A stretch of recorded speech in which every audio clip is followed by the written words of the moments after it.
much of the audience may be coming from the consciousness side or the philosophy of mind side. If spacetime's global structure is unknowable from within it, does that have any bearing at all on how first-person knowledge is irreducibly from within? I don't see a connection there. I mean, I see a connection only insofar as there's limits to what one can know, and I think that there is a similar type of underdetermination problem with respect to the self. It's a completely different context, but I think some of the rough contours of the situations are the same. I don't see any direct relationship there. Tell me about the underdetermination of the self. Yeah. I mean, this is something that I have a intro philosophy of science class going right now. We're just getting to the part where we talk about this. As, essentially, we have set things up in this class so that we start out with kind of like philosophy of science 101. This is where we learn about basic logic and the basic underdetermination problem. Then what we do is we do a case study where we look at the underdetermination, how it pops up in physics, in particular with respect to this cosmic underdetermination, this large scale underdetermination. But now we're at the end of the quarter and we're looking at a second case study. And the second case study is the self.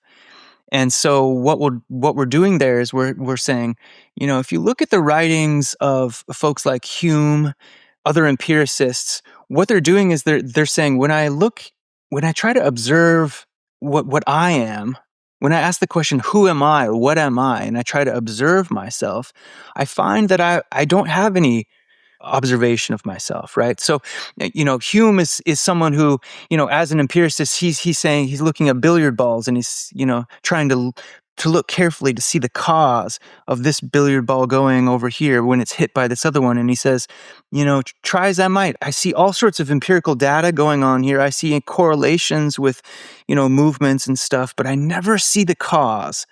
And that's because this idea of causation is a very slippery metaphysical thing. And I think Hume, in this context, is saying the same kind of thing. He's saying, when I look carefully for myself, I see all sorts of empirical data. I have all sorts of perceptions. I think there's a famous quote where he says, I see love in me, I see hate in me, I see pleasure, I see pain. I have all these perceptions, but I never see me, right? And some folks have thought, I mean, this is very, very similar to what Buddhists say about the self. Of course, Buddhism is a very vast, diverse thing, but what draws them together are just a few very important principles like impermanence. But the idea of non-self is one of those. And so, you look at what an empiricist like David Hume is saying, and you compare it to what a Buddhist might say about the self, and you see that they're both kind of picking up on a type of underdetermination that starts with empirical data about the self, and then not being able to pin down what that self is like. So as far as I know, Hume also wrote that these investigations left him frightened and confounded. I think he said something about retreating to backgammon to escape the distress. And also that Hume was arguing for an epistemological claim that there's limits to what we can observe through introspection. As far as my limited readings are, it didn't observe an ontological claim, but the Buddhist claim to me seems ontological about the no self. So how do you make that bridge between Hume and Buddhism? Yeah, I mean, there's different ways in which you could make sense of the Buddhist idea of non-self, and I think it's probably going to be you could make sense of it in different ways depending on which type of Buddhism you're looking at. The tradition that I am a part of, the Zen tradition, the idea of non-self is not that. First of all, anytime you're working with any kind of words in Zen, you're almost always for sure going to mess up whatever you're trying to say, right? I mean, the part of a Zen is a sort of skepticism towards being able to articulate the deep truths with words. So something like non-self, I think, for a Zen Buddhist, as far as I would think of a Zen Buddhist would be not so much grasping onto an idea of, hey, non-self. It's a letting go of the idea of self, in that I don't want to be trying to grasp foolishly at stuff that goes beyond my direct experience or the empirical data that I may find myself with, right? So it's a way to be in light of a type of underdetermination. It's saying no to the idea of grasping onto something, even if that something is a negation like non-self. I'm sorry, my question was more about how do you get from Hume? Because I heard you Mm-hmm. say, I think it was in one of your lectures, that Hume can be read as somehow validating Buddhist ideas, but I don't see how one goes from that we can't observe the self to that we don't have the self. It also seems more like one cannot find the self is also consistent with just introspection has systemic blind spots, and it doesn't warrant a Buddhist conclusion necessarily. So I just wanted to know how that bridge was made. Yeah, and I guess my response is that the Buddhists should not be viewed as someone who's grasping onto the idea of non-self. Okay. So do you see that as a Western misinterpretation then? The idea of the no self almost as a grasping of the no self? It may be. I mean, certainly within the Zen tradition, you have this happen over and over again, where you have some student trying to articulate something that he feels like he's come to or something, and then the master, in some usually funny way, says, "You've missed the whole point," right? And so you can easily imagine someone saying like, "Oh, I figured it out. Buddhism is about non-self," and the Zen master saying, "You've missed it. You've missed the whole point. What do you mean?" Because the master might be saying, you're grasping too hard on this idea of non-self. Whenever you're grasping on anything, you're not doing the Zen thing. What's the difference between Zen Buddhism and then why don't you outline some of the other major tenets of Buddhism, 2 or 3 if you like, just so that people can get an understanding? Yeah. So I'm not an expert on any of this stuff. I'm just Sure. somebody who found a little group back in the day, and I would like to go meditate because it allowed for a space where those words and those theories, those isms, were de-emphasized.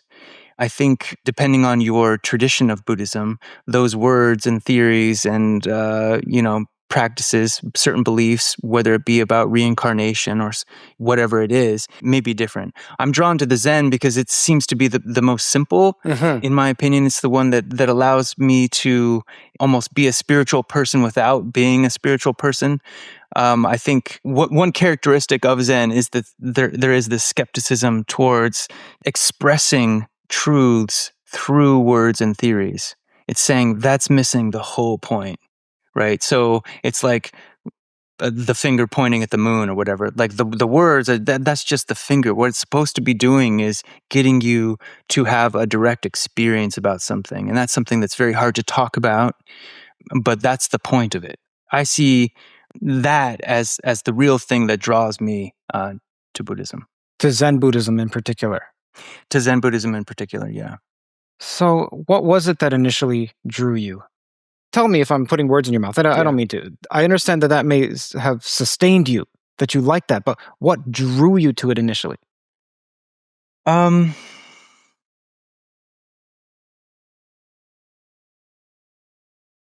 I think, I think I mentioned I grew up Mormon, so I had this spiritual side. And then when I got to grad school, this went away. I didn't want to be a part of that group anymore, but I still had this side. I had, fortunately, as an undergrad, a philosophy professor who practiced meditation as a practicing Mormon as well, but he would talk about Buddhist ideas and benefits of meditation. So I kind of had that rolling around in my head for a number of years. It wasn't really until, I was working really, really hard, as one does, to, like, as a grad student and early professor. I got to get tenure. I got to get tenure. Like, that was such a big thing for me for a few years there. It just was taking up so much of my energy in my head. And then when I got it, it was like, okay, I have a sort of a space now, and I want to kind of get some clarity.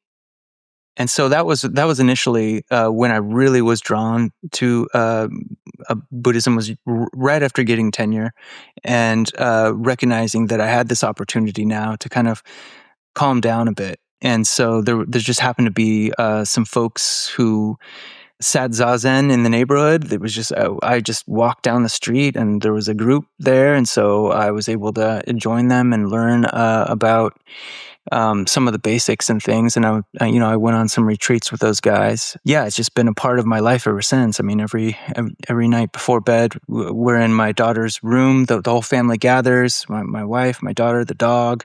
We're all on the bed together, and that meditation moment, is it's a big part of life around here. And it's how we may frame certain things that might come up in life as well. So I think of it very much as a kind of a religion for me. I mean, it provides a kind of framework and a structure, and that's what I wanted and needed, I guess.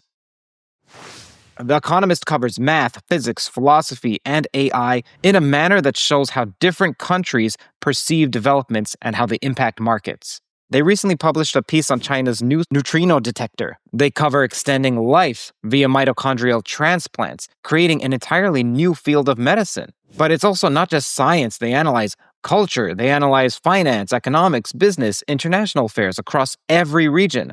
I'm particularly liking their new insider feature. It was just launched this month.